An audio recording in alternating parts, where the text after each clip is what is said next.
Testing, testing.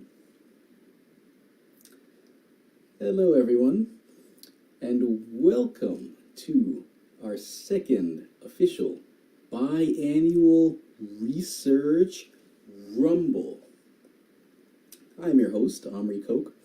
I am the founder of Black Researchers United. This is a platform which is dedicated to the exploration and the cultivation of African heritage and culture worldwide. We are a growing network, and we are still in the process of developing a base where we can operate. But in the meantime, we have a lot of information to share. We have a lot of research that is waiting for us to dive into.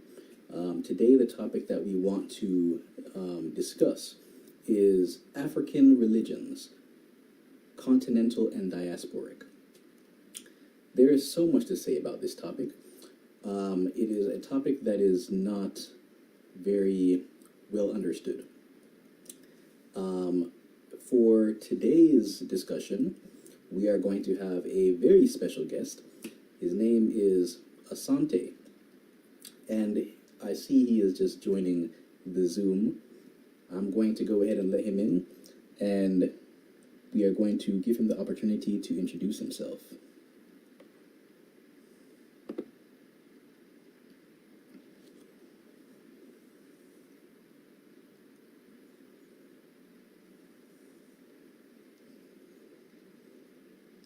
Hello, hello, Brother Asante.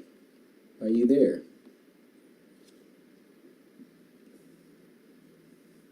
Hey, how you doing, my brother? Can you hear me?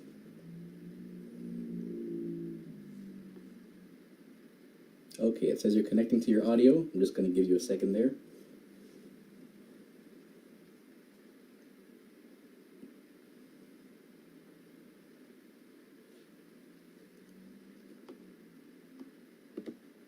Recording in progress. Okay, hello, hello. Brother Asante, can you hear me now?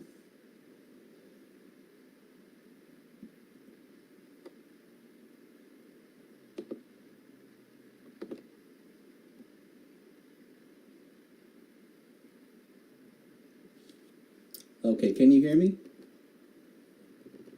I'm going to use the chat here. Let's see.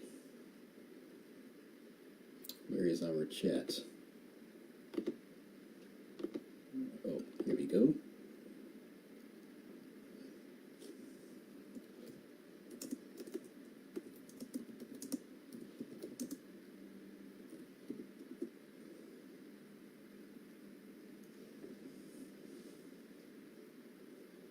Okay, you can't hear me? Nothing? Oh boy.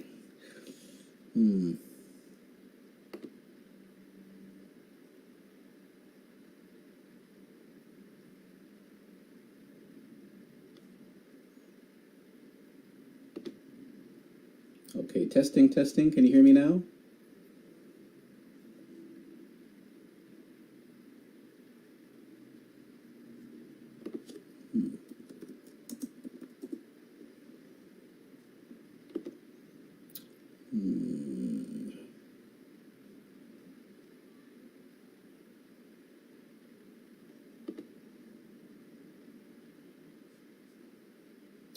Can you hear me now, Brother Asante?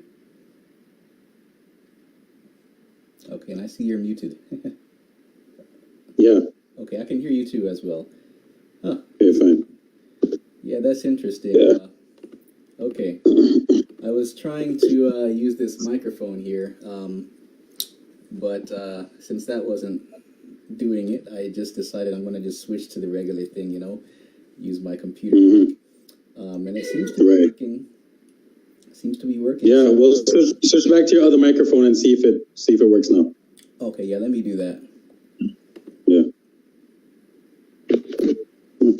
Testing, testing. Testing, testing, testing. Testing, testing, testing, testing. Testing. Nothing? Yeah, I can hear you. You can hear? Yeah, I can hear you. Okay, yep. Great. Okay, awesome. This is awesome. Brother Asante, it is so good to have you joining us. Thank you. I just want to let you know we have commenced our research rumble. So our viewers are actually looking at our video live on our Facebook page.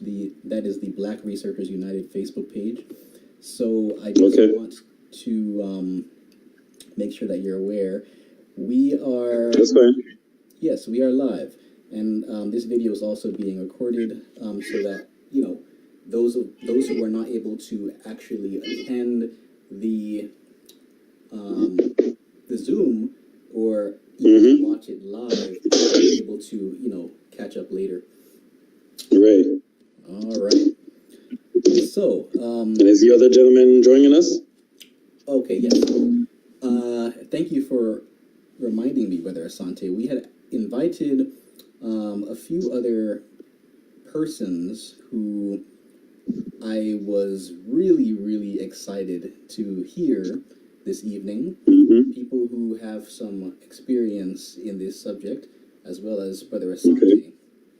One of them is a person from, I believe, Zimbabwe, or from South Africa. And this individual has actually written a book on the subject of African religion in his culture, in his cultural perspective. Right. And so he did tell me that he was interested in attending. He said he was honored for the opportunity. That was my phone. Right. Okay, yeah, he was honored for the opportunity. And so I wanted to,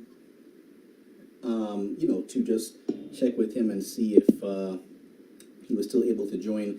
Unfortunately, I didn't receive any messages from him, but when we get to our break, I will definitely check again to see if he, might have sent another message and I had missed it. The second individual was a person who is a Yoruba priest. He's someone who is practicing again, from the continent of Africa. Right. Another path, if you will, of the spiritual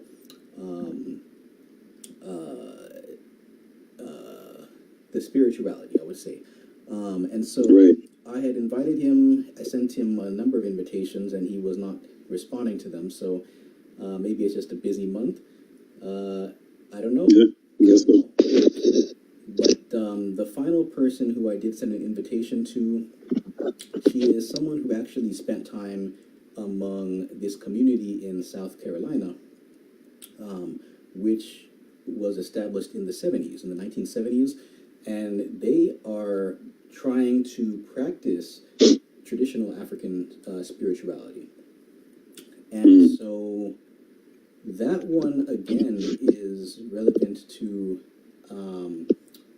that one's relevant to the Ifa path, and so tradition. Yes, that's right. And so I was really, again, looking forward to hearing from her. She herself is someone who practices, and she has so much, I think, to say. She wrote a book as well, but I reached out to her, and I still didn't hear from her either. And so For today, this discussion is going to be a very casual one. It's just going to be the two of us, myself and Brother Asante, yourself. Okay. All right? Mm-hmm. Yeah, so without further ado, I am just going to go ahead and allow you to introduce yourself, Brother Asante. Just tell us a little bit about yourself, who you are, how did you get into this topic in your research, and what is your experience also in terms of the practice of African spirituality or African derived religions? Right. Yeah, so my name is Asante Masawa. I guess you can say I was led to this path through partly through research and partly through what I believe or what I know now, not believe anymore, what I know is an ancestral calling. I started off in the church, as many Black people do on this side of the world. Left the church in 2007. I used to be a minister, and at a very big church here in Toronto. Now, one second, just let me let my cat in. I'll let him outside. Oh boy. Come on. Get in. Okay, he doesn't want to come in. Sorry about that. That's all right. Cats, typical finicky animals. So yes, so I used to be a minister. Left the church in 2007. I then embarked on a path of, let's say, reason and partial atheism, and that led me to start to look more at my roots as to what we practiced before Islam and Christianity and all these other beliefs invaded our territories. And so that caused me to look into the continent, and I guess my first awakening was to change my name. So in 2012, I chose the name Asante Masawa for myself, and I changed all my social media to that name. Right. And then I made it legal 3 years later. In 2015, it became my legal name. I put forth the documents, and that became my legal name. And then from there, it picked up into, I was always a researcher, because that's one of the reasons why I left the church, was because of my research. So that started in 2003 with, it was Christmas season one time, and I was starting to get tired of Christmas and tired of the traditions. Yeah. And then I took it deeper when I asked myself, and I said, where did this whole December 25th Jesus was born thing come from? What is the root of that? And that is what prompted me to begin to research, right? And the other thing that prompted me to research was when I was still a Christian, and I was working on a construction job site, and this African guy was a metaphysicist.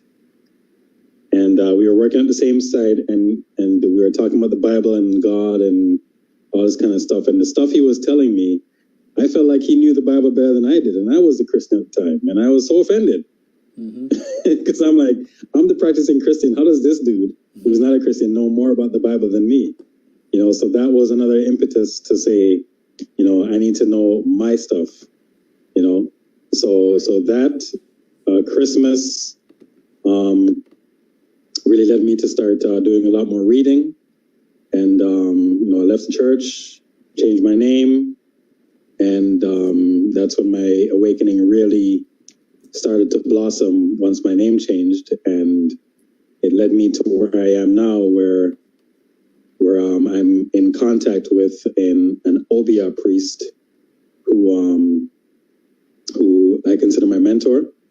Right? We don't communicate as much anymore because we had a little bit of a falling out, but he still communicates with me. He shared my film all over TikTok the other day, and my film is blowing up on TikTok. So So, there's no bad blood there or anything. We're still in contact.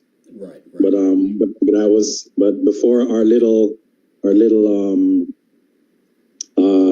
dispute or disagreement, I was supposed to be becoming trained to be an Obia priest. So I guess that's on hold right now, but I still consider him my mentor, and that's where my African spirituality part comes in. Mm-hmm. Is that I more lean to the Ghanaian Akan side of spirituality as per my mentor. Mm-hmm. And it was basically given to me by me having experiences with mushrooms. Mm-hmm. Where this girl I used to date gave me mushrooms for the first time. We took it together, and that unlocked something that has not been closed ever since. Right? And then you come to find out that many African societies and even ancient Egypt, they used mushrooms as a gateway to communicate with the gods. Mm-hmm. This is something I learned much later after my awakening, and ever since that experience with her, it's been like a boulder rolling down a hill. It's just like building momentum, and it led me to my wife that I'm married to. She practices South African spirituality, mm-hmm. what is called a Sangoma, and it led me to the person I call my mentor now, my Obi priest. So that is, I guess the short version of where my spiritual journey has led me to so far. Wow, this is very interesting. That's quite a journey. It has been. I think even like for myself, I have my own, of course, spiritual path, and I think a lot of people would say the same. And so I think that it really puts things into perspective when you hear about somebody's journey. Sometimes you just see the person where they are now in this present moment, but you don't get the sense of, the kind of education that led them to that point, the kind of experiences. It's not something that just developed overnight, and exactly. You also sometimes were led to assume that a person just, instantly it just clicked for them. They just knew exactly what it is that they felt was their destiny in life, and they felt this calling, and immediately they were there. But just hearing from you, Brother Asante, about where you started and where you are today and what happened in between, I think that's a very rich,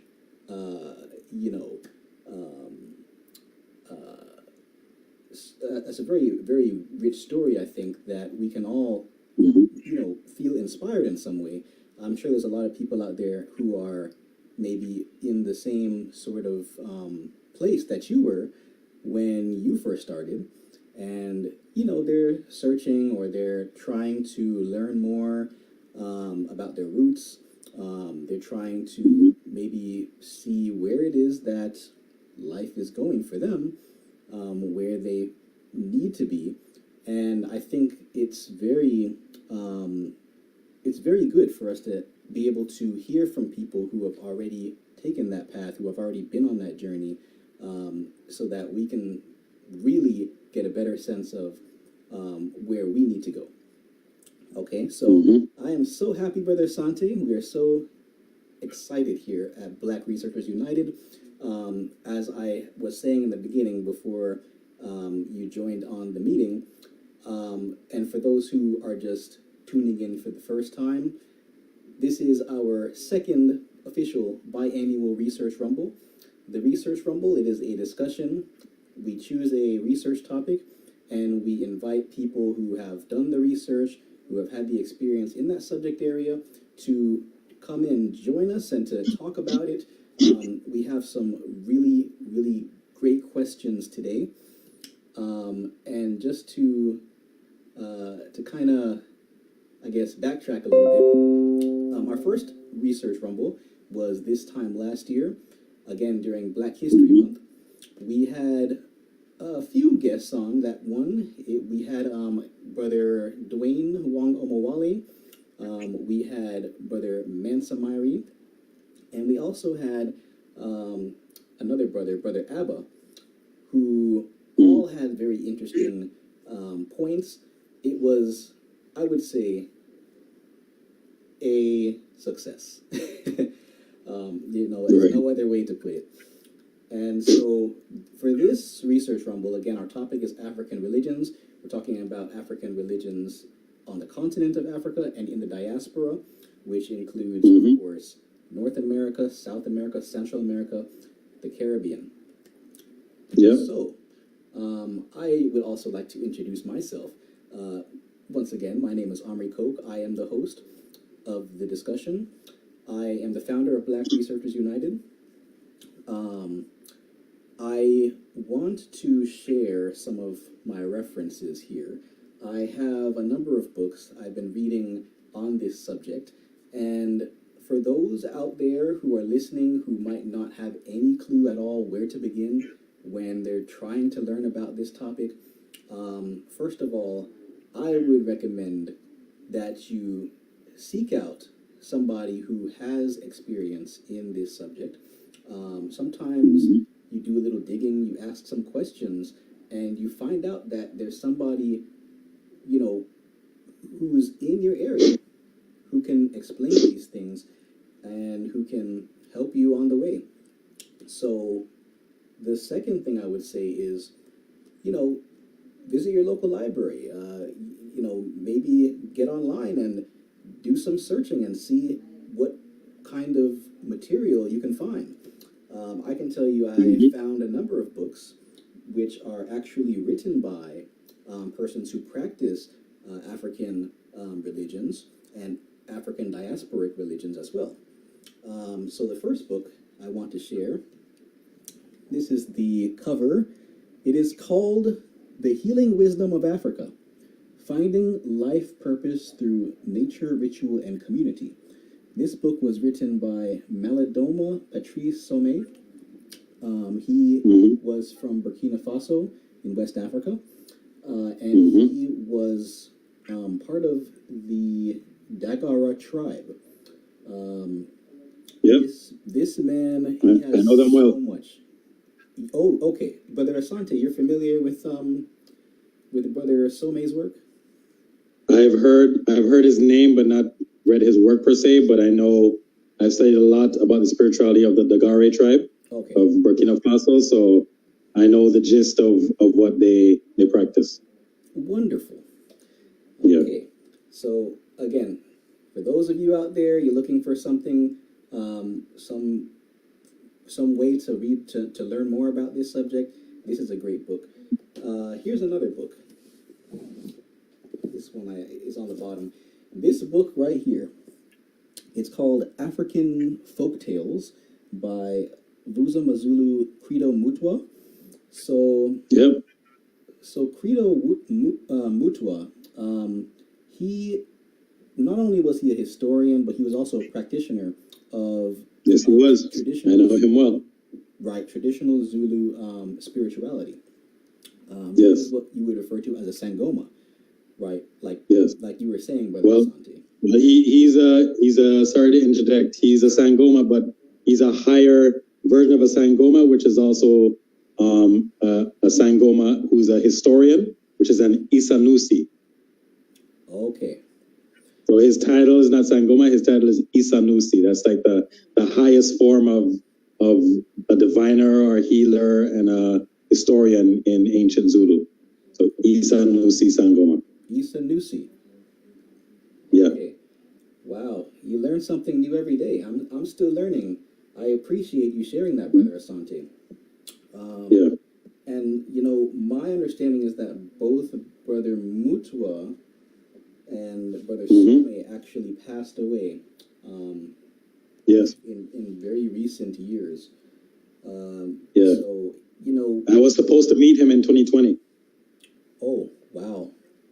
Yeah, he passed away the year that me and my wife were supposed to visit Africa, to go to see a friend. And the friend that we're going to see, she knows Busamazulu Motwa. She knew him. She knew people who could introduce us. Right. And I said, that would be the greatest meeting of my life, is to meet this man. And a month later, he was dead, and I lost the opportunity to see him in this realm. So it was very sad. That is very sad indeed. You know what they say, whenever an elder passes away, it's like an entire library has burned to the ground. And if you watch his videos on YouTube of him speaking, he was 10 libraries walking around. This man watch his videos one day, look him up, whoever's listening, look up Credo Mutwa, infinite amount of knowledge. Yes, indeed. He traces the Zulu people to ancient Sumeria. He traces them to India. He traces their commonalities and customs to all over the world, just like I tried to do in my research. He did it for almost 100 years. Wow. Okay? Wow. So listening to his words and hearing him trace Africans outside of Africa that we know today was an extreme amount of validation for me. Knowing that I'm not crazy, and that yes, Africa is our home, but it wasn't always our home. We were other places as well, right? So he's a master teacher and a master historian of, and some of his stuff sounds outlandish, but he looks at you in a straight face and he said, no, this is true. And we don't care if white people believe it or not. This is our history. As science fiction as our history sounds, this is what really happened. Okay, this world that you know is not everything you see. There's much more to it than you can see.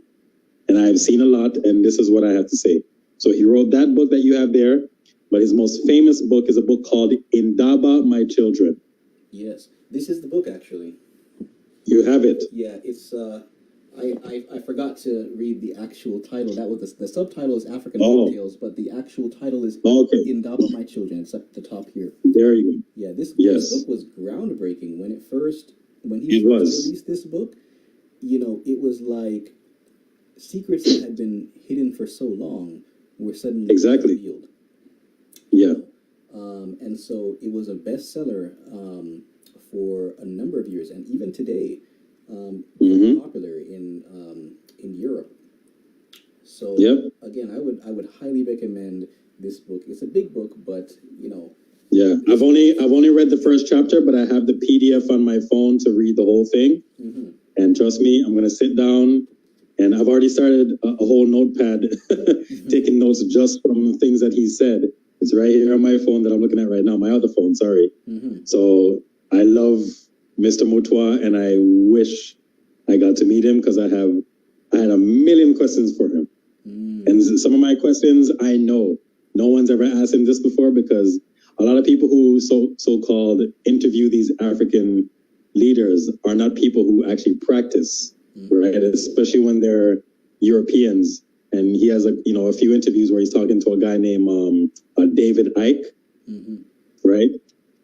And the stuff David Icke would ask him is like basic stuff to what he knows. I mean, there are so many questions you can ask him, but if you practice African spirituality, you know what to ask, right? But yeah, I love that guy. All right. So there's two other individuals I would also like to introduce for those of you who are looking to read more about this topic. This book right here, I'm going to show the cover. It is called Religion, Ritual, and African Tradition, African Foundations by E. Kofi Agorsa. Now, the author of this book, he really gets into the foundations of African religion, and is from a West African perspective, and specifically from Ghana. So that's a book, like, not many people are familiar with this one. And the final author, who I don't have his book yet, but I will be getting his book, A man by the name of Kimbwandende Fukao. I don't think I'm pronouncing his name correctly, but he wrote a book about the cosmology of the Bantu Congo, which is again specific to the region of Congo in Central Africa, and we know this place today more popularly as the Democratic Republic of Congo. There's some traditions in that region which were carried into the diaspora over the centuries. So I would definitely recommend studying that work as well. Go deep into that research and try to learn as much as you can, because I'm telling you, some people, when you get to topics like this, they will say to you, "Oh, you will never know everything, and why bother, But listen, this stuff is there. It's out there. Okay, I'm telling you because I've read it myself. It's there. So take some time and do some research. And even today, as you listen to this discussion, think about some questions that you have about African religions, African spirituality, and think about those resources that I've just shared. And if you have any questions, if you want to know where can I get these books, then feel free to drop a message in the chat, and we can always direct you in the right place. Brother Asante, did you have any resources that you wanted to share with us? Well, yeah, I just shared one, Indaba, which you already have. That's a very good book just to understand African spirituality from a Zulu perspective, so South African perspective, because a lot of the information that we have out there are mostly from West Africa because of the diasporic connection. Right. But Indaba, like you said, that was a groundbreaking book that still stands today as to show what African spirituality looks like on the south of the continent, which in ancient times used to be the north of the continent, which a lot of people don't know. South Africa now used to be North Africa a long time ago. Okay, turn your map upside down when you're talking about African history. A lot of people don't know that, right? So that's a good book to study that side. In terms of books on African spirituality, I haven't read a lot of books. PDFs I have. I've read hundreds of PDFs on books. And as you know, I study languages and culture, right? So I have lots of PDFs on African spirituality in PDF format, but not necessarily in a physical copy. So I could make a list of those and share them in the Black Researchers United group and in our messenger chat later. Yes. Right. And yeah, we can go from there. And in terms of teachers on YouTube, my mentor, as I said, his name is Papa Yowoti. That's PAPAYEWOTI. You search him on any social media, Facebook, Instagram, YouTube, TikTok. He is there, and he does videos on African spirituality from a Ghanaian perspective, specifically from an Obia perspective, which is the actual name of Obia is Obai. That is the real name of Obia, but when it was taken to Jamaica and to Trinidad and to these other places, the name kind of switched to Obia. And Obia in the Akan language, where Obai is practiced, Obia means woman. It doesn't mean witch. Okay, so Obia means woman. But I think where it got mixed up in places like Jamaica is that when a woman was practicing witchcraft, their language was saying, "There goes the Obia, there goes the Obia woman practicing Bai," right? And so over time, I believe that's how the word Obia got associated with witchcraft in Jamaica. But the actual word for witchcraft is not Obia in Akan, it's Obai or Bai, right? This word means magic, or it means sorcery, it means witchcraft, it means all those things. Bai, that's where that word comes from. And that word in and of itself comes from ancient Egypt, because Obai, Bai in Egypt means a priest of a snake. That's what it means. And there's a lot of snake divination that is practiced in Obia. So the word bai in ancient Egypt, one of the meanings of it is priest. It's a title of a priest.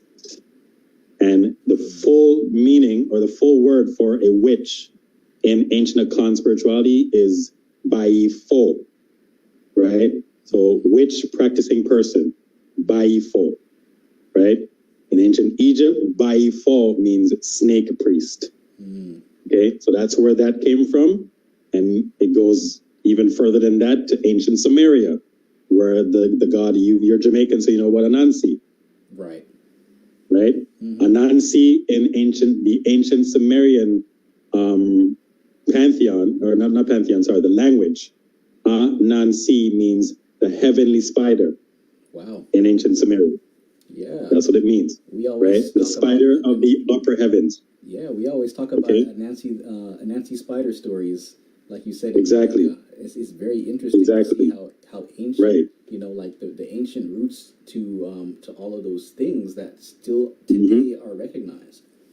Still today are recognized. Look how long Samaria was, according to to regular history, 7,000 years ago or whatever, and yet that word still means the same as it does today.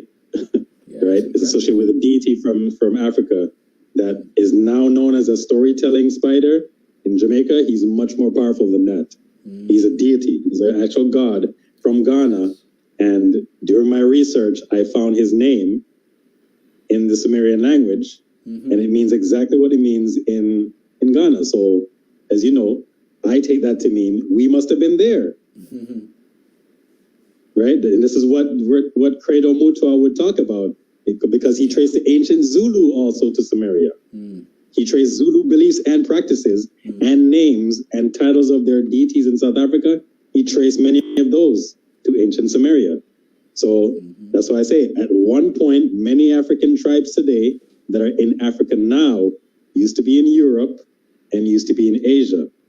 And then we migrated back to Africa through what they call the Eurasian backflow, which is an actual historical time frame of several migrations into the African continent.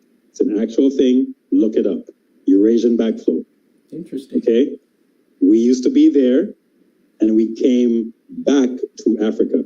And it's in the language, it's in the culture, it's in the worship of certain gods and deities. You will find them there. Right? So Papa Yooti, as I was saying before I went on the tangent, Papa Yooti talks about African spirituality from an Akan perspective. So those are some of the references I can give.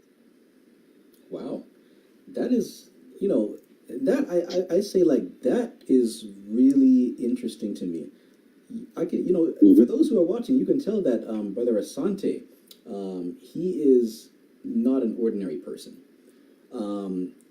I will say I met Brother Asante primarily, on Facebook, and we actually have a study group where we meet every week and we talk about what we're researching. We meet together and we really get deep into these subjects. And Brother Asante, he has a gift. He really does. And he's not just a historian. He's not just even a practitioner of African spirituality, but he's also a linguist. He's someone who likes to study to trace rather the origins of different languages, different words and phrases, and to really map it out and to see where there are commonalities. And I think that's something that, in my opinion, it is just not something that you find very often. People who approach history and research from the perspective of linguistics. So, Brother Asante, I gotta tell you, for those out there who are looking for someone who is, experienced in that area, I would recommend Brother Asante. And so, Brother Asante, he actually has a number of different platforms. If you would like to share some of that with us, Brother Asante. Yeah. my oldest platform, I would say, is Nubiamancy, which is my film production company. I started that when I just began posting images of fantasy, sci-fi, and horror images featuring Black people all over social media, Facebook and Instagram, and Tumblr at one point. And I decided to turn that social media site into an actual film production company.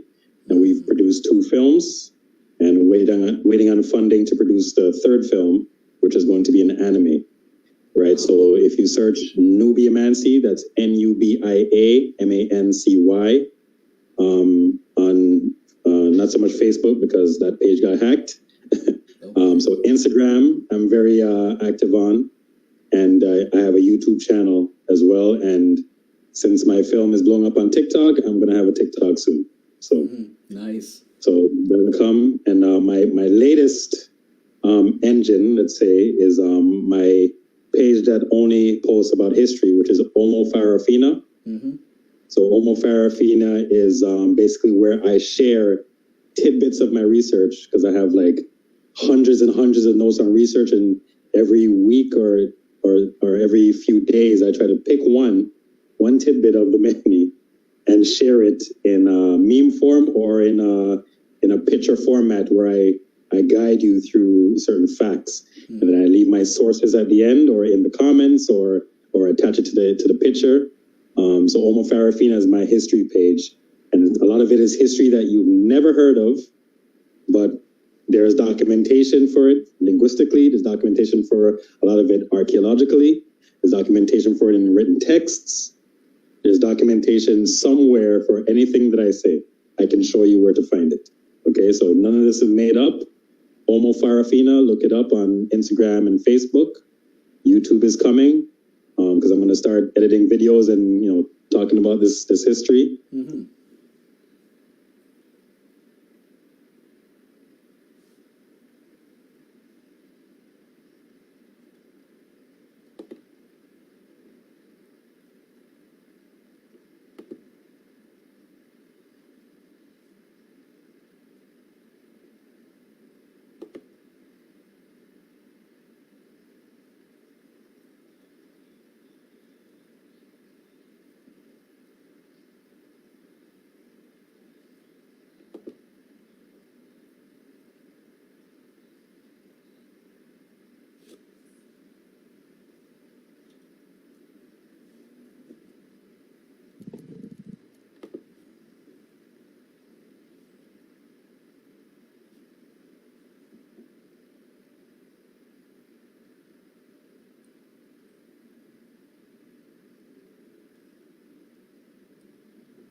Okay.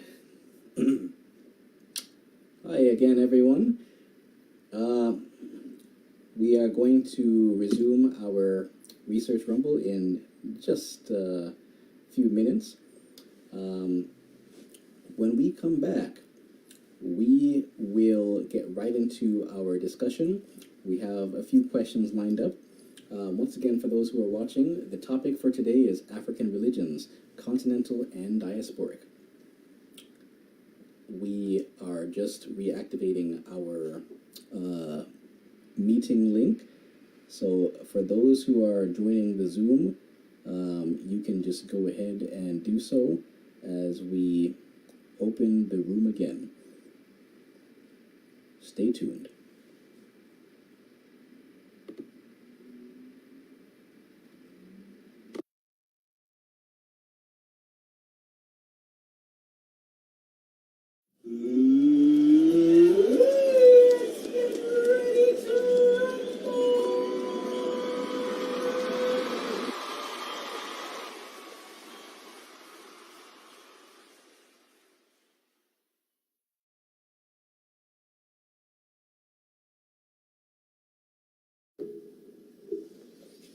Hi.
Welcome back, everyone.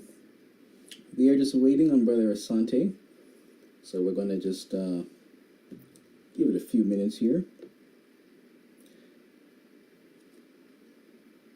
So as we're waiting, for those of you who are watching on our Facebook page, feel free to drop some comments in the chat, and we will address those comments as we continue on in our discussion.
Recording in progress.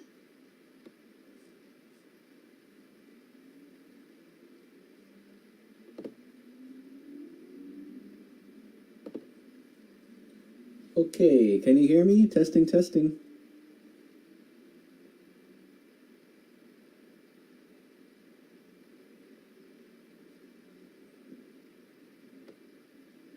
Testing, testing.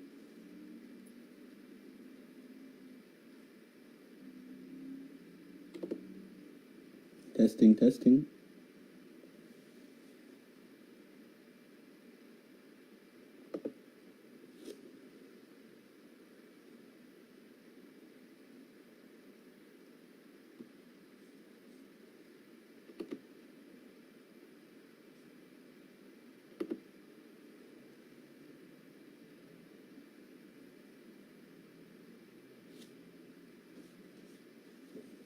Hello, hello, testing, testing. You can hear me now, Brother Asante?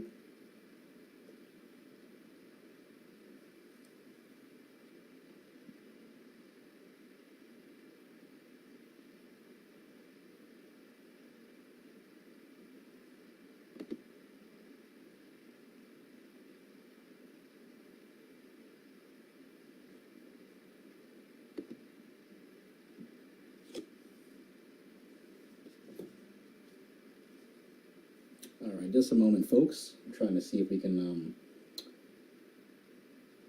get our audio connected here again. I am not hearing Brother Asante, so I am not sure he's hearing me on his end there.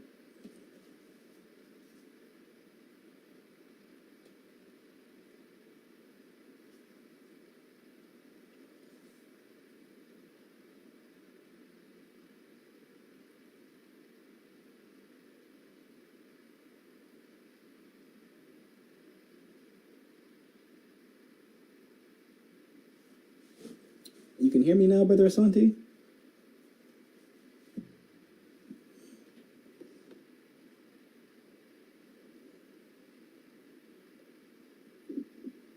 I'm back.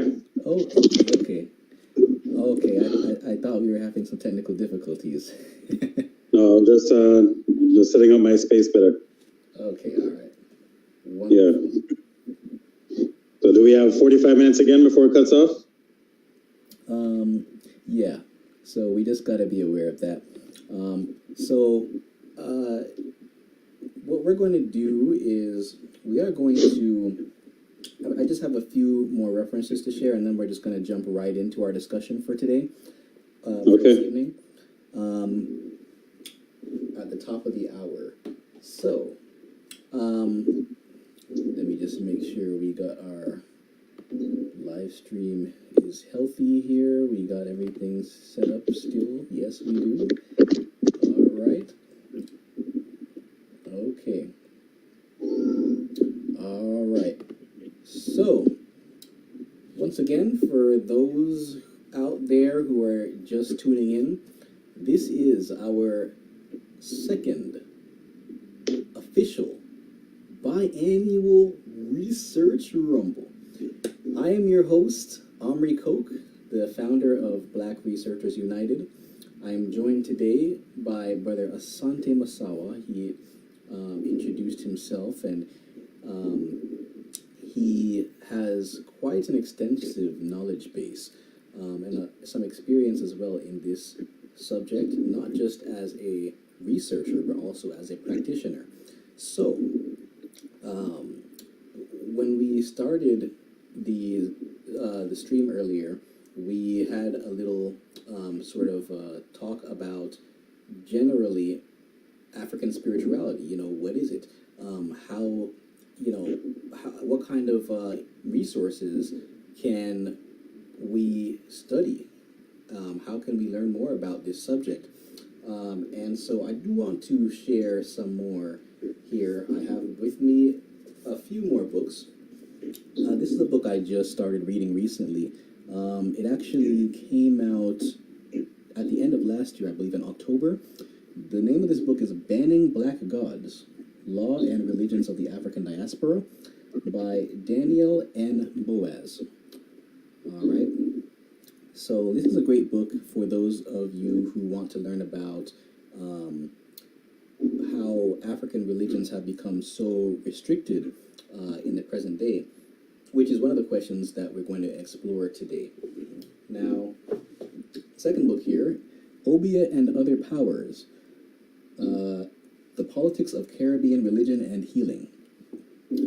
The author is Diana Patton. There's another book called Afro-Caribbean Religions by Nathaniel Huggins, I believe. I'm going to share that book after the break. But here's some more I have in front of me I would highly recommend. This one is called Let the Circle Be Unbroken by Maremba Ani. So Sister Ani, she's a very, very excellent scholar. Those of you who are really deep into research and studying some of our prominent scholars in the field might be familiar with her work called Yorubu.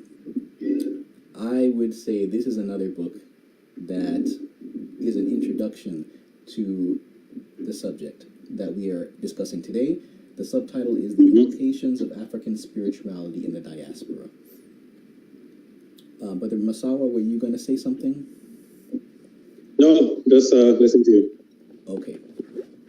Here's another book. It's called Decolonizing Science, Technology, Engineering, and Mathematics, STEM, in an Age of Techno-Colonialism. Recentering African indigenous knowledge and belief systems.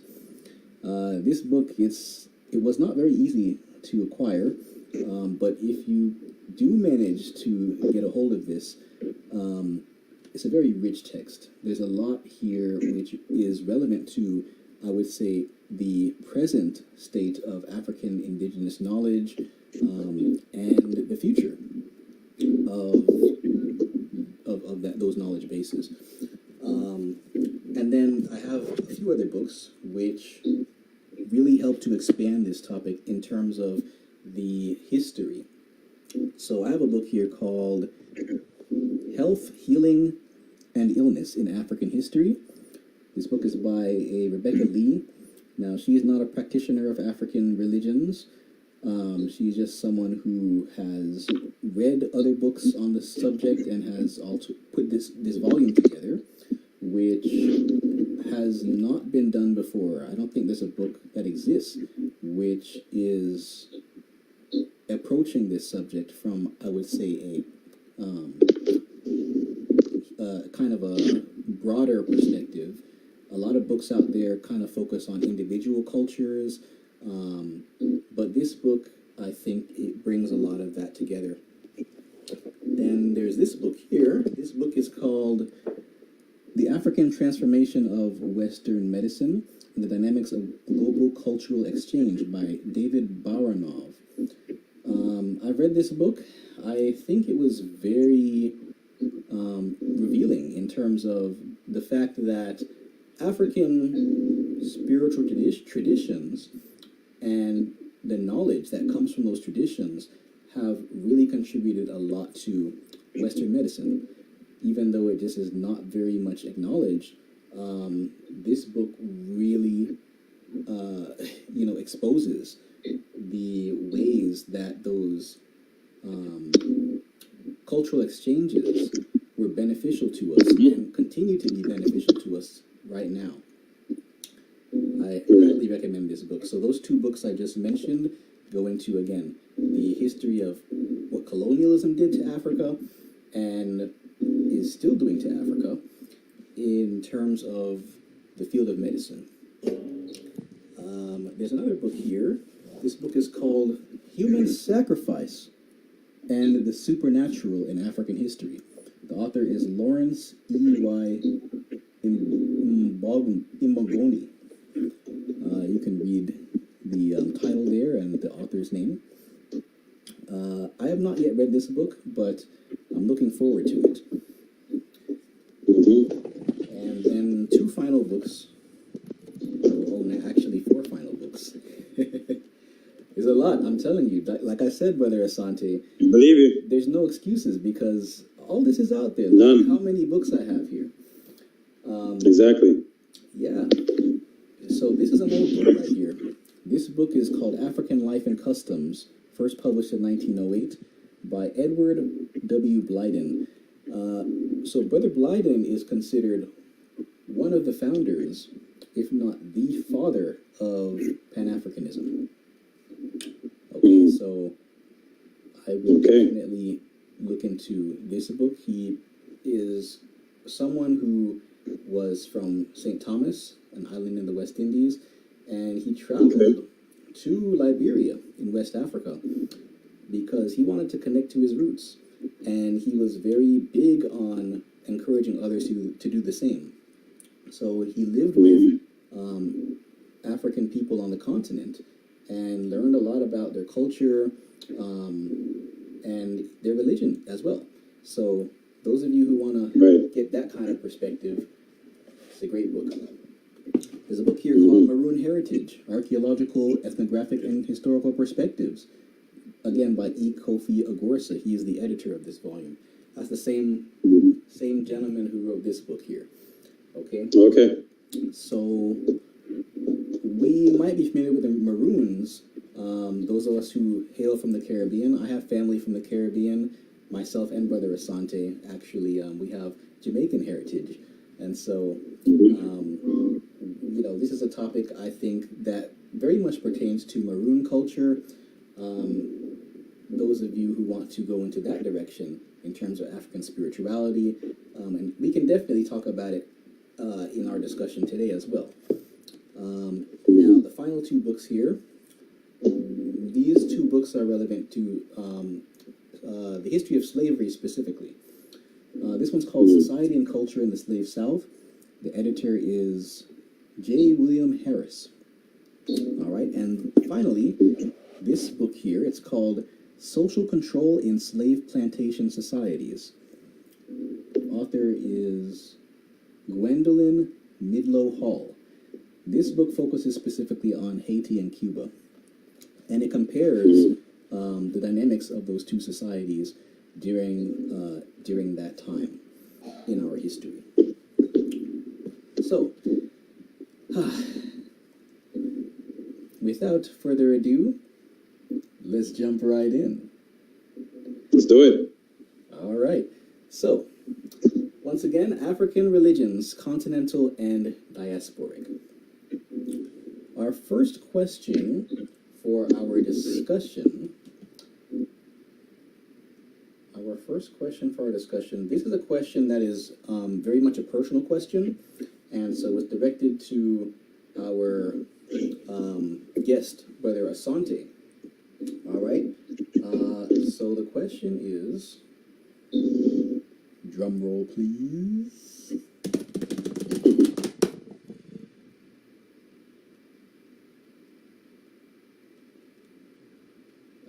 Okay, here we go.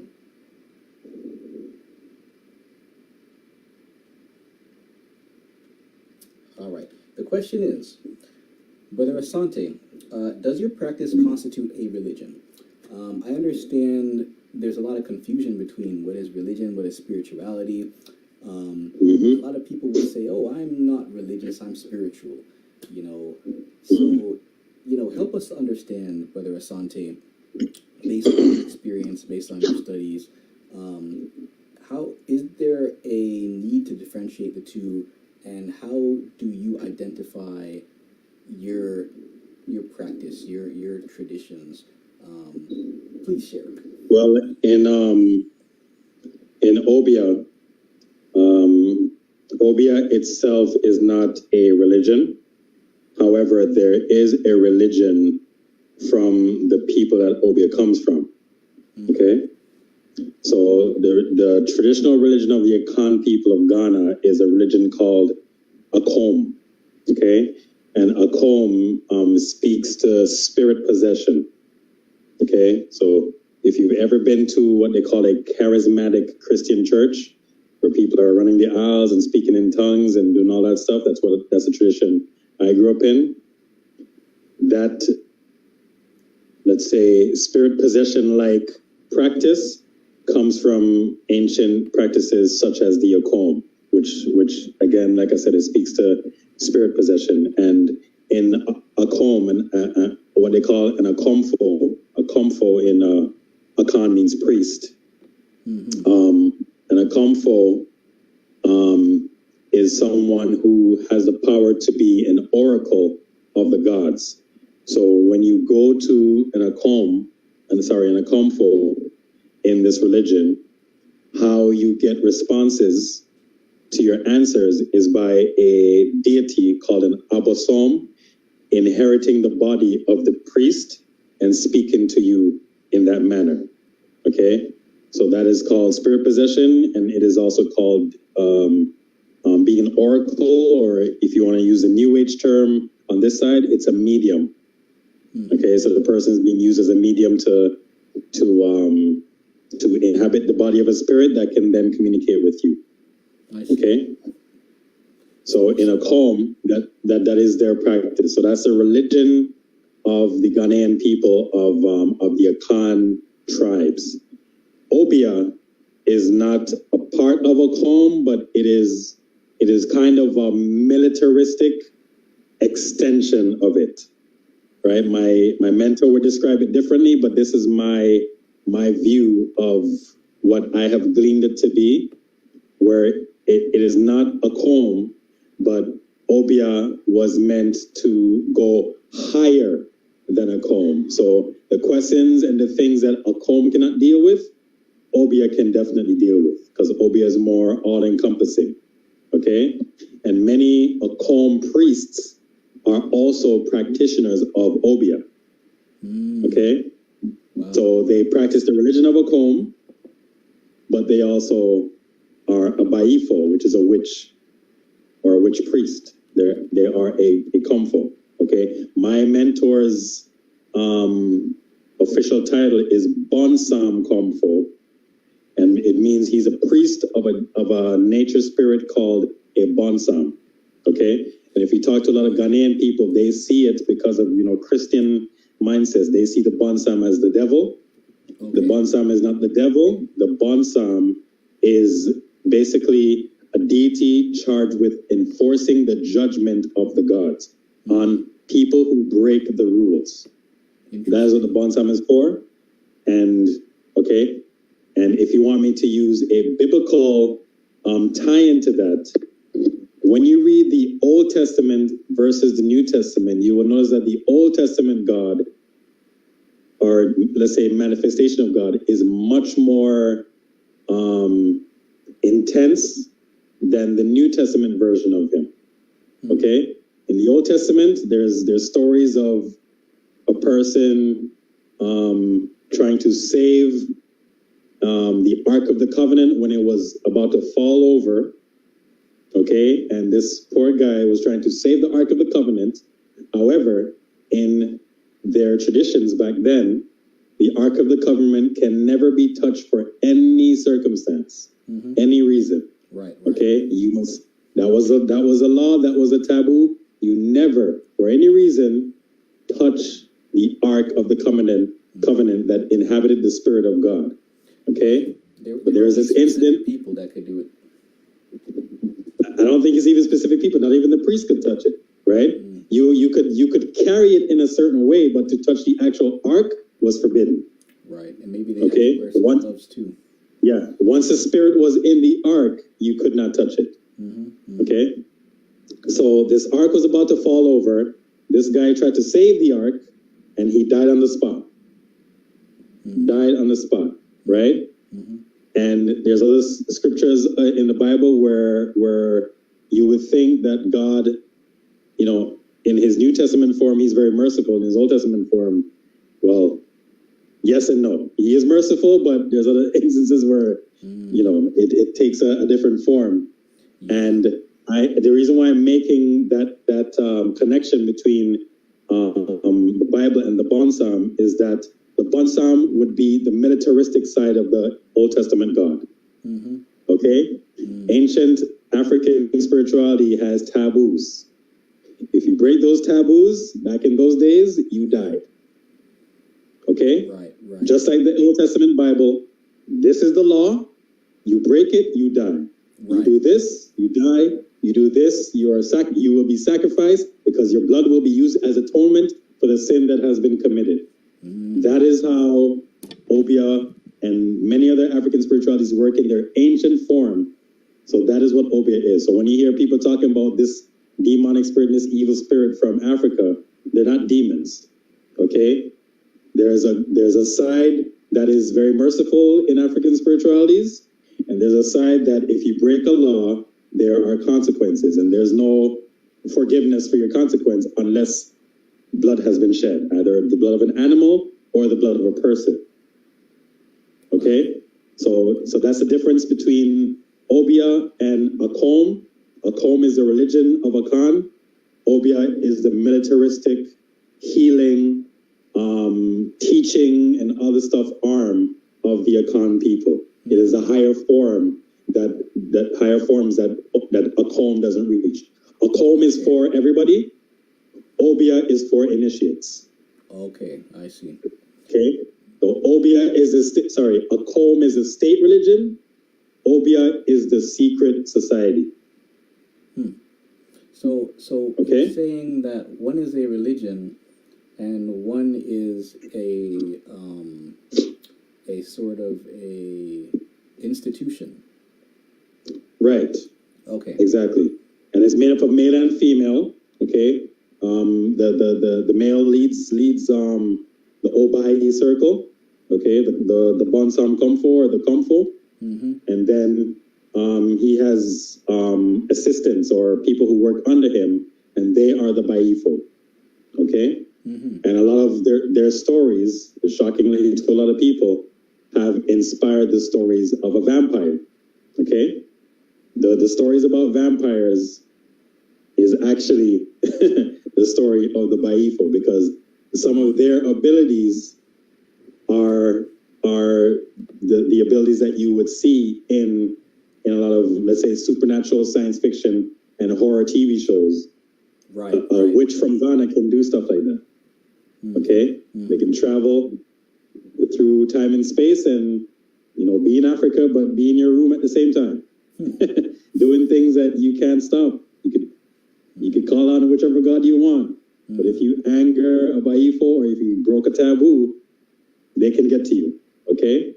So stories of them, so some of them are very,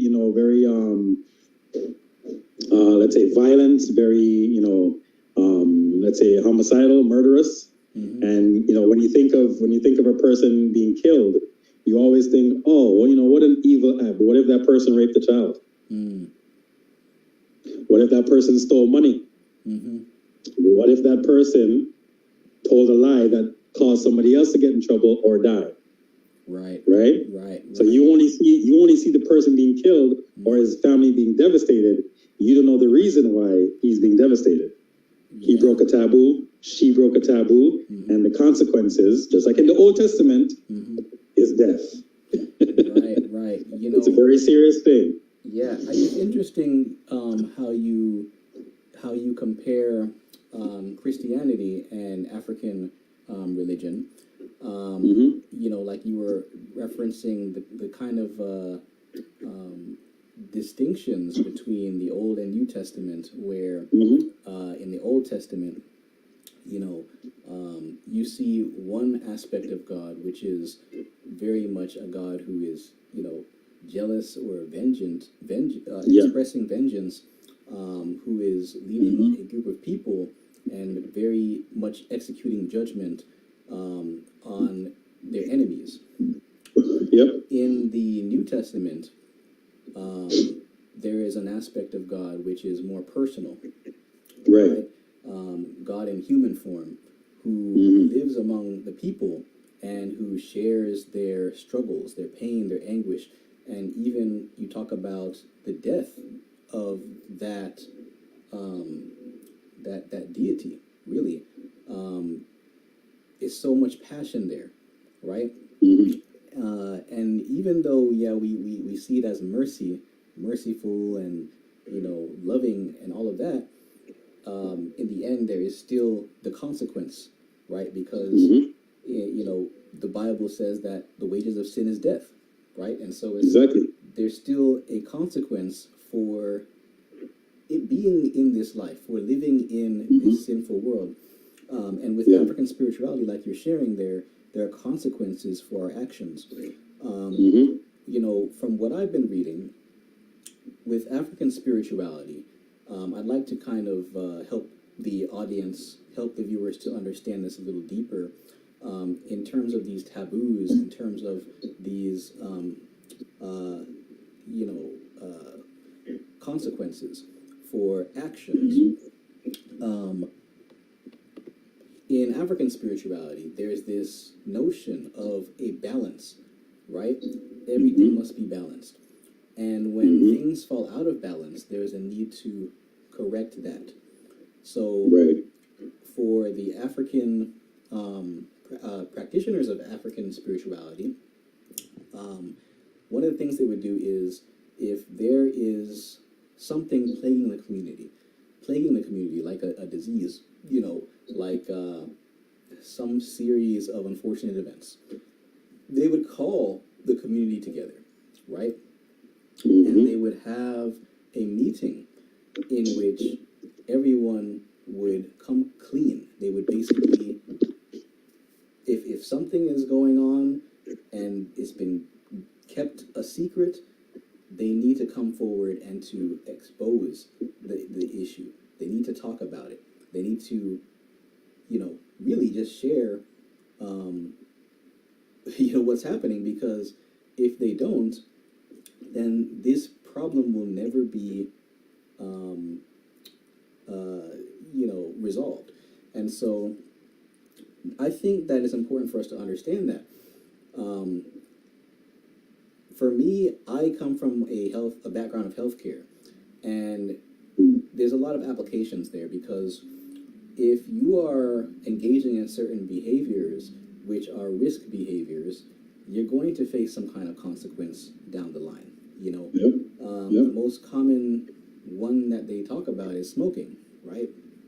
You know, if you do X, then you get Y. It's just no way around it.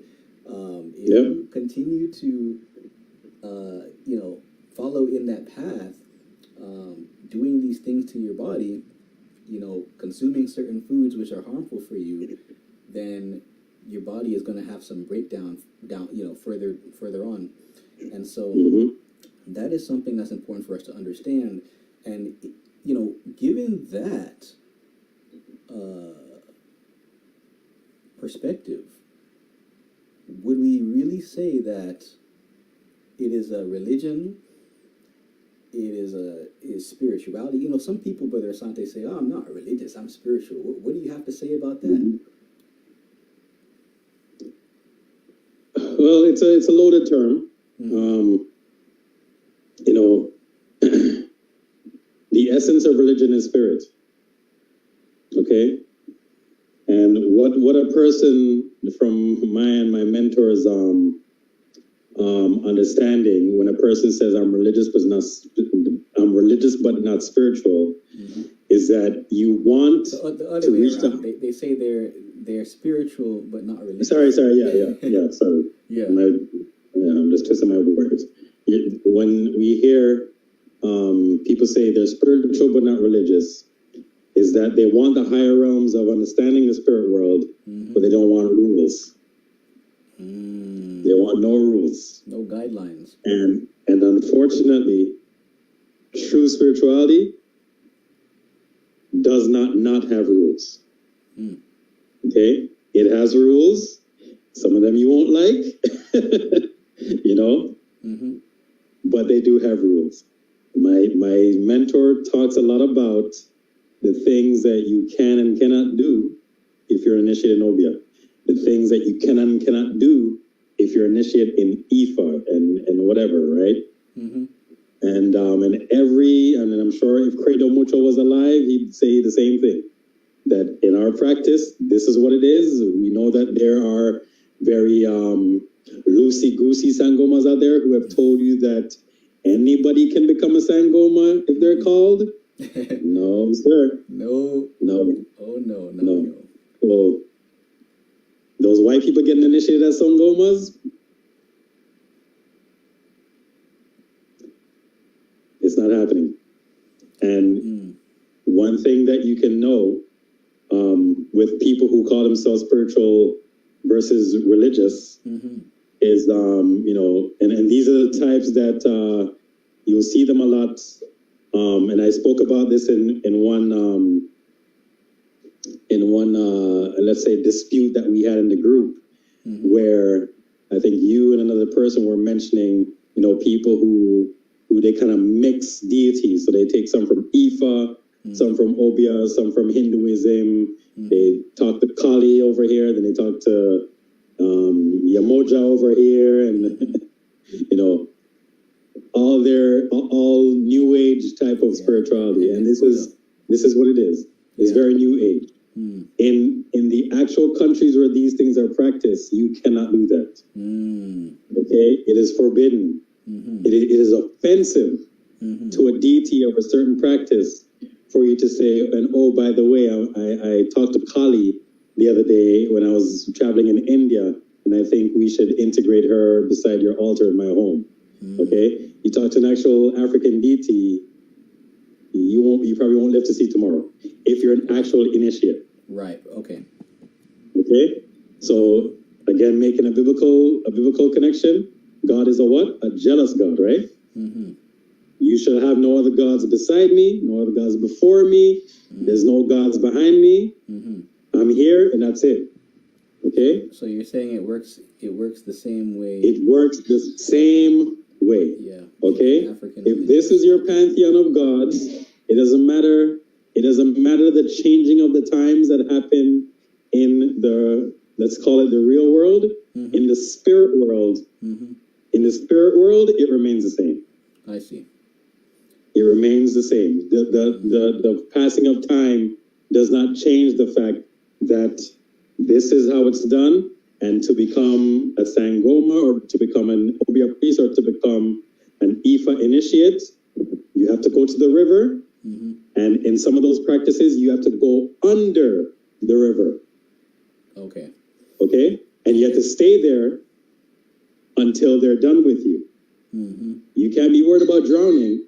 You have to go under the river. And when you hear some Sangomas talk about their transition into being a Sangoma, they talk about that, where some Sangomas have been in that spiritual realm under the river for weeks.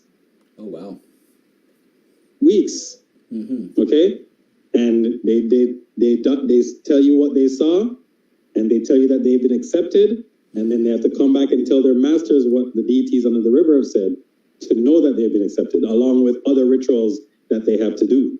Okay? It's the same in Ifa, same in Obia. They talk to river deities and deities of ponds and lakes and trees and rocks. They appear to them and they teach them magic.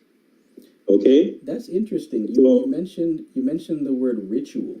That's what I was getting at here, because just the same way you said, Brother Mutua explained there's certain guidelines, there's certain rules to the practice. I also was reading from Brother Some the same thing. And he was explaining in terms of ritual, where, first of all, the word spirituality, you have the word ritual in there, right? You have the word spirit and the word ritual. That's right. So Brother Some was explaining in his book that in order for you to really engage with the spiritual, you have to do it through the process of ritual, right? Ritual is sort of like, the hardware, if you will, and spirituality is like the software.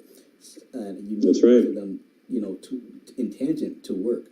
So I think it's very, very, very good that we're able to address that question, because I hear it all the time. Time. It's just become this sort of a trendy thing to say these things. People very much a trend, and they put it very, on much, very much a trend.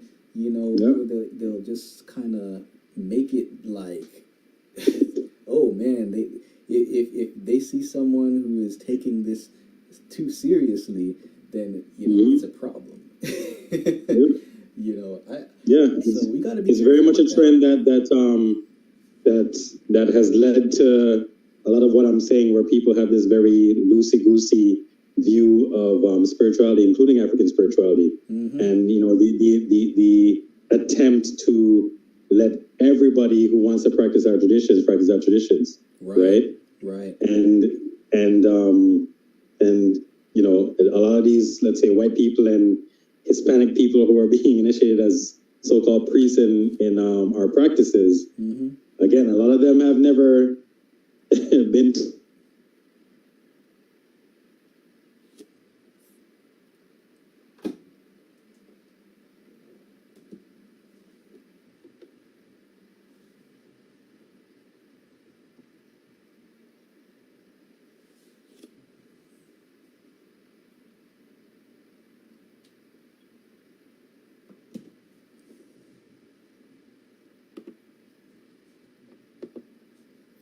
Testing.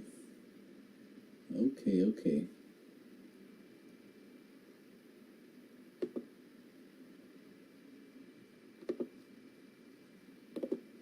All right. It looks like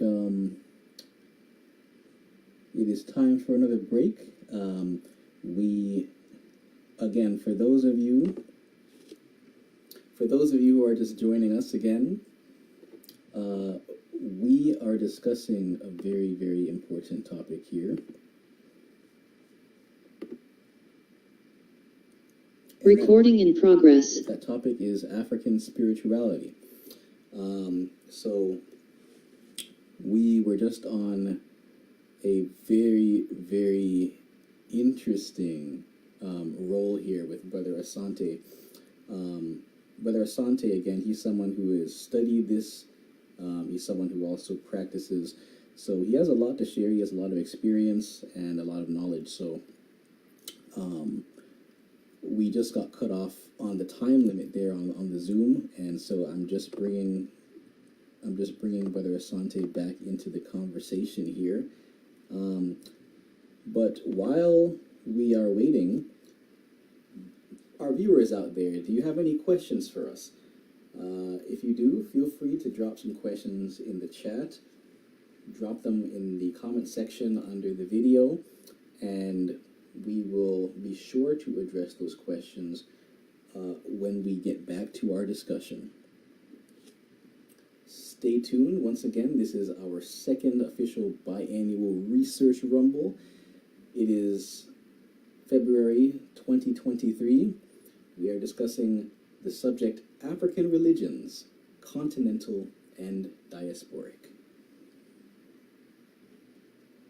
I am your host, Omri Koch. We'll get started here in just a few with round number 2.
Do you see me?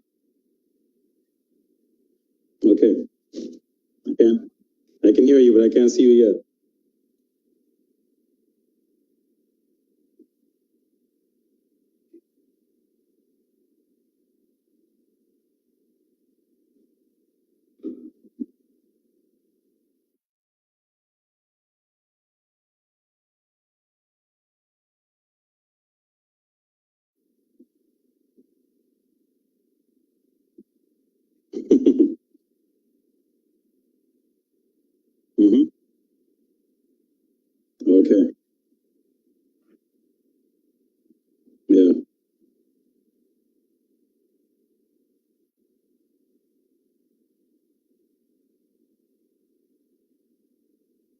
Yeah, yeah. So as I was saying, okay.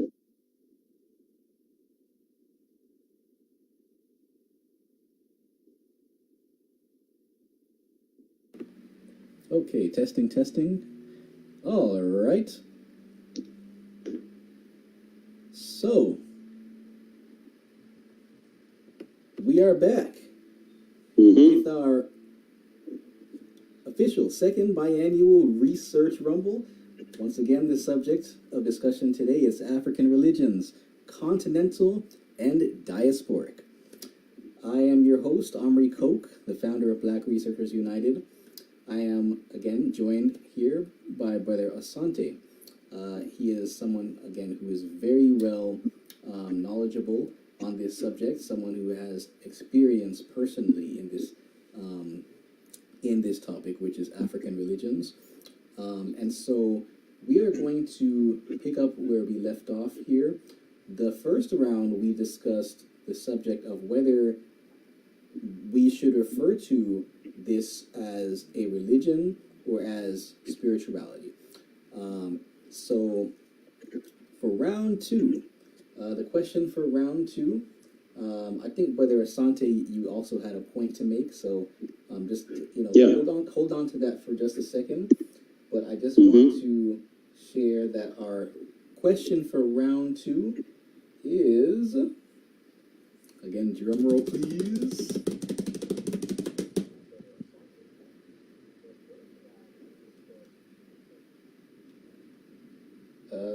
Yes, here we go. Round two. The question: how do African religions compare to each other? So by that I mean there's just so many of them.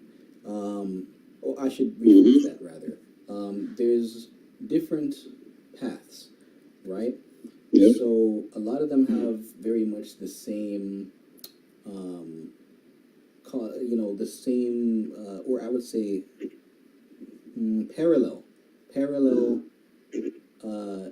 contexts. They have a lot of similar stories. Some of them share the same deities even. If you look at the cosmology of, which is their understanding of the universe, there's a lot of things that you can say are similar, but there's also a lot of things that make each of these different paths unique. So some of the names that we're familiar with, Obia, as you mentioned, Brother Asante, that's the one that you are most familiar with.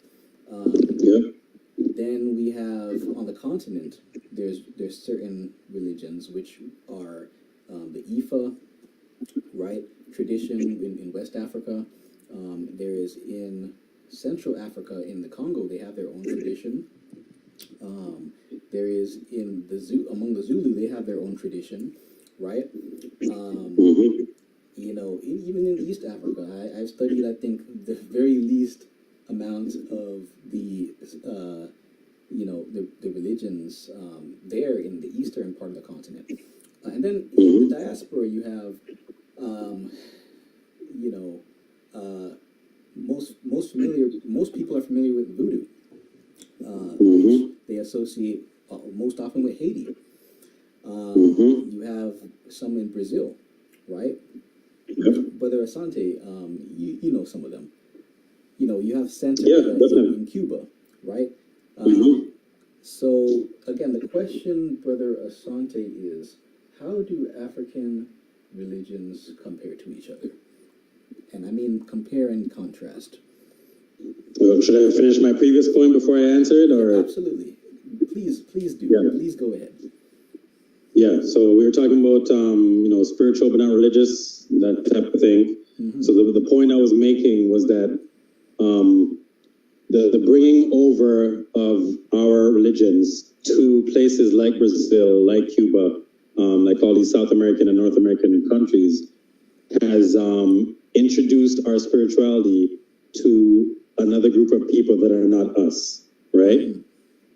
But we've had to live around them and sometimes intertwine with them racially, due to, mixing and all that kind of stuff. But just like with us in more ancient times, whenever we were in an area, we always introduced our spirituality to the people who are from the area, right?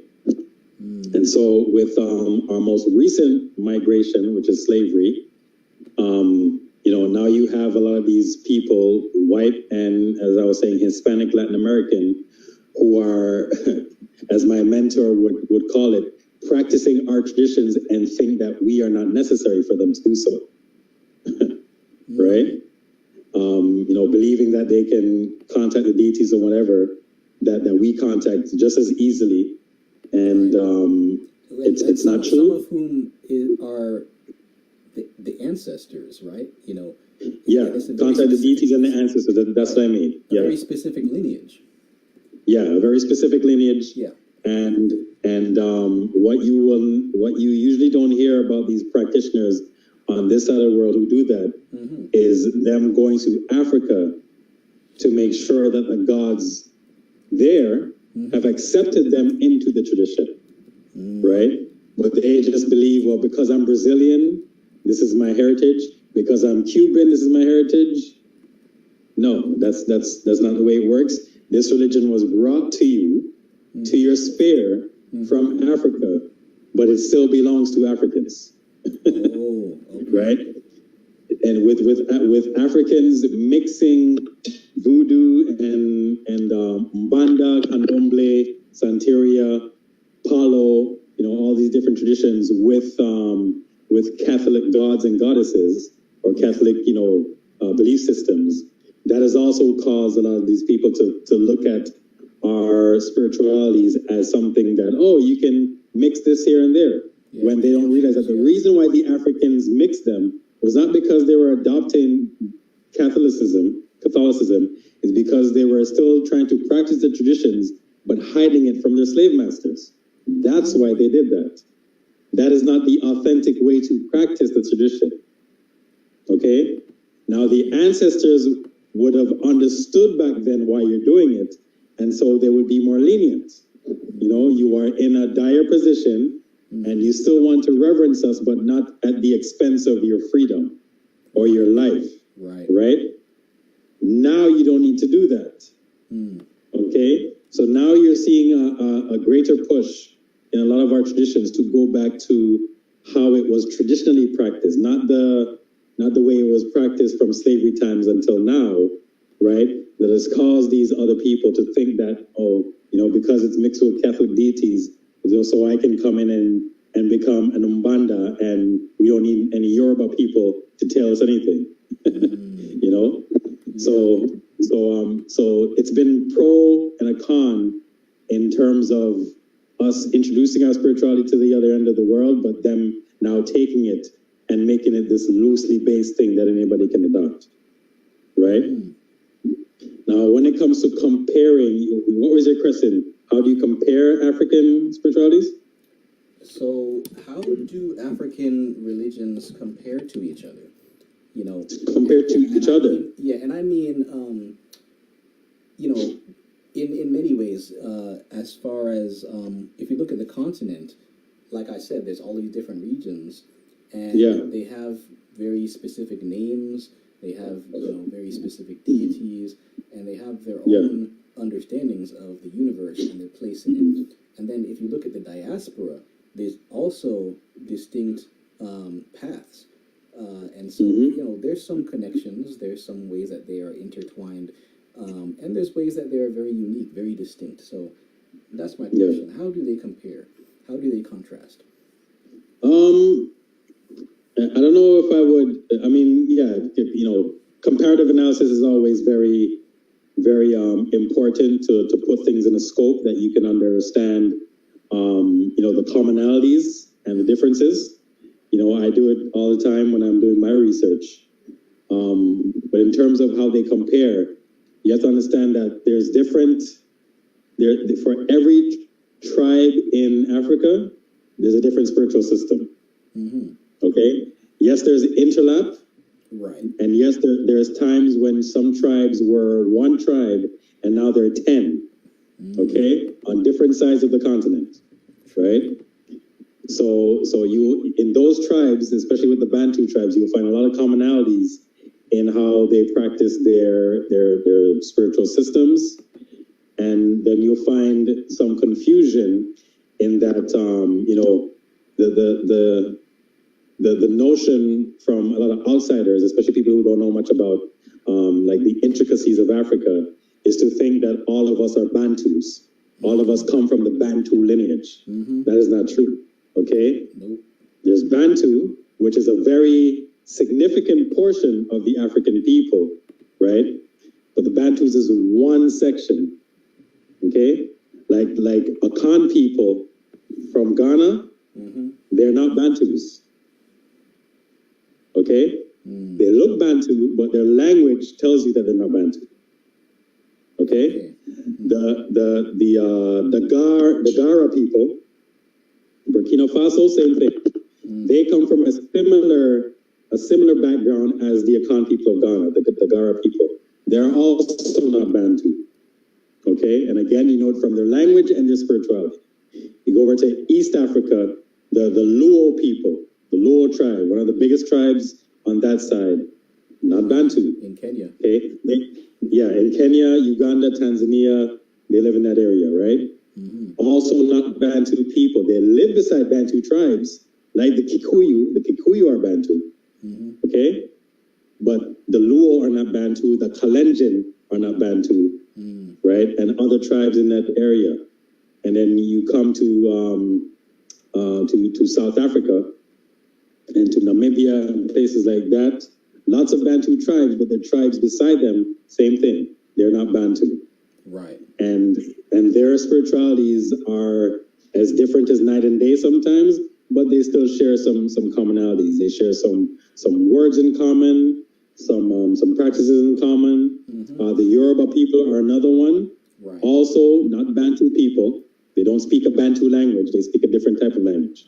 Mm-hmm. Okay? White people have given our languages all these different classifications. Mm-hmm. I use some of them and I don't use some of them because it doesn't fully encapsulate what the language system is, right? But that is a notion that we have to get out of our minds, is that anytime you talk about Africa, you're only talking about Bantu people. Mm. Okay? I see. That's one. Mm. So when you're looking at the spiritualities now, I was explaining to this with a Luo woman who I follow on Facebook, where there's 4 different let's say categories of African spirituality that I've seen. So there's African spirituality that has a supreme deity, mm-hmm. just like the Bible, mm-hmm. supreme deity. It has deities under it. Right. Okay. These are the ones that you call on. Yeah. Okay. I know there's a word for them. There's a word for them in every different language. It's not just one word. Okay. In ancient Kemet, they call them the Neteru. Mm-hmm. Okay. In Akan Tree language, which is where Obia is from, they call them the Abosom. In Yoruba, they call them the Orishas, which a lot of people are more familiar with. Yeah. In Igbo language, they call them the Alusi. Mm-hmm. Okay. And in different languages that I have documented here, they all call their deities by a different name. And this is the deity, the deities that are under the supreme God. Right. The supreme God in a lot of African spiritualities, the supreme God is not a God you can call on for help. Mm-hmm. He or she is distant. Mm-hmm. Mm-hmm. Okay? But because they know that its creations would need help, they have left entities to help you. Okay? So in a lot of African spiritualities, that's the hierarchy. The supreme God, who you cannot contact, mm-hmm. the gods underneath him who you can contact, and then we have the ancestors.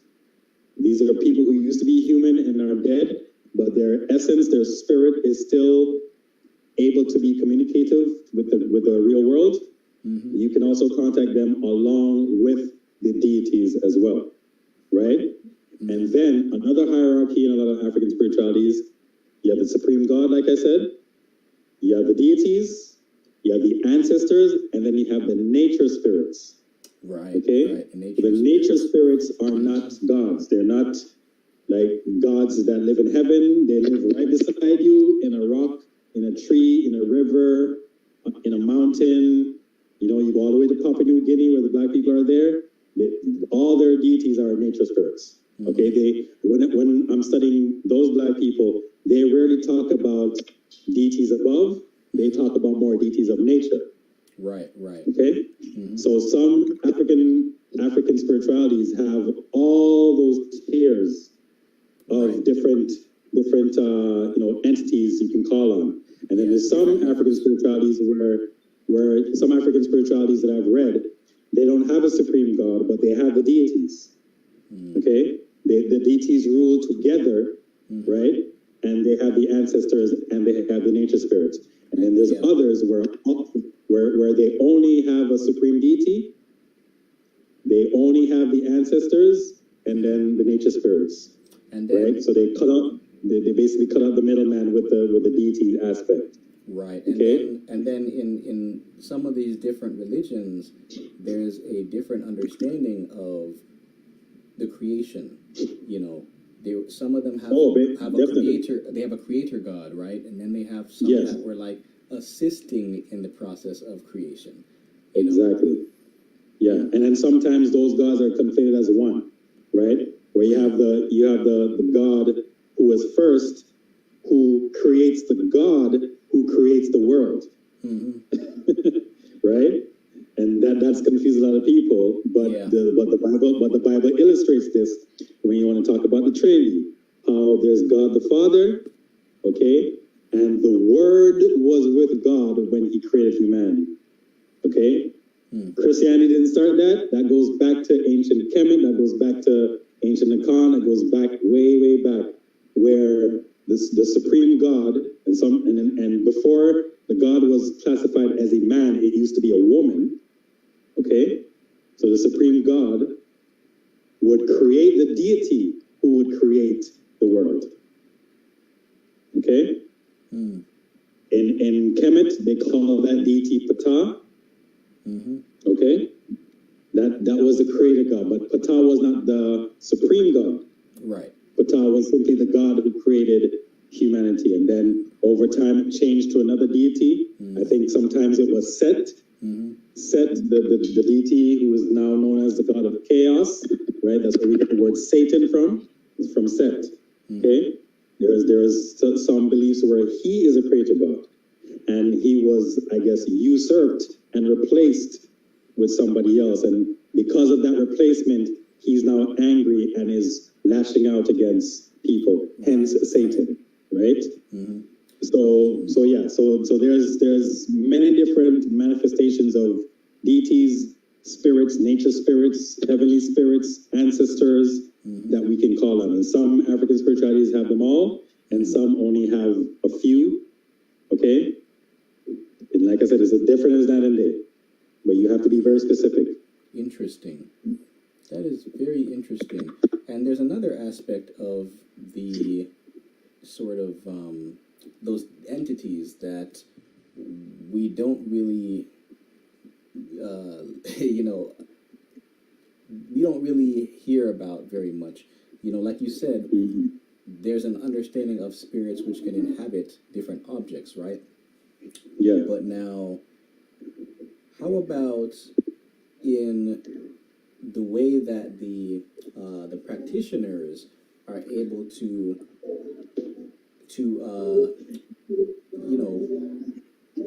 sort of activate certain objects with these powers, right? So, for example, in some traditions, there is the healer who would meet with a person from the community who is suffering in some way. They would give them a sort of a charm, right? It could be something like like a wooden carving or something, and they would, pronounce some kind of a blessing on that object, and then from that point forward, the person is told to carry that object with them, and it's supposed to help them, do their struggles. Is that in itself considered to be another deity, another spirit in the sense of those sort of hierarchies that we're discussing. If it's considered to be another deity, Or is not necessarily. It's just that what happens in those kind of scenarios is that you come to a priest for help. He has to then consult his deity or the ancestors for how to identify the problem and how to solve it. right? Okay. Right. Now, when it comes to putting, let's say, a spirit or energy into an object, it's not necessarily a god or a spirit itself that is being placed in the object. It is let's say, a connection to their energy that is placed in the object. Okay, if you know what I'm saying. So basically, it would be like saying, instead of me bringing the entire hydro system, right, to light my house, like the hydro system that lights the whole city. Yeah. To receive that power, you don't need to have the whole hydro plant in your house, correct? All you need is a connection. Right. Just a To segment the hydro of plant. that Right. energy. Yeah. So a lot of the imbuing of the spirit power into an object, that's how it works. You're not necessarily putting a deity in the object. You're putting a part of the spirit of the deity into the object that you can call on when necessary, or that will protect you without you needing to do anything. You just need to carry this around your neck, and this power will protect you. Okay? So you're not necessarily carrying around a deity, you're carrying around its power or its essence. In other cases, there are these types of dolls in certain practices in Africa where an actual spirit lives in the doll.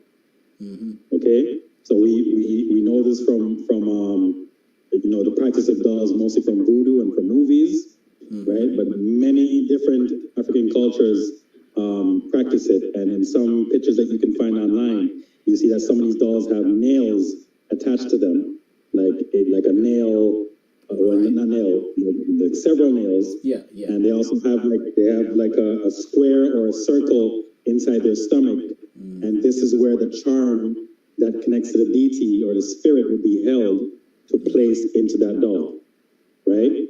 And the nails on those dolls would represent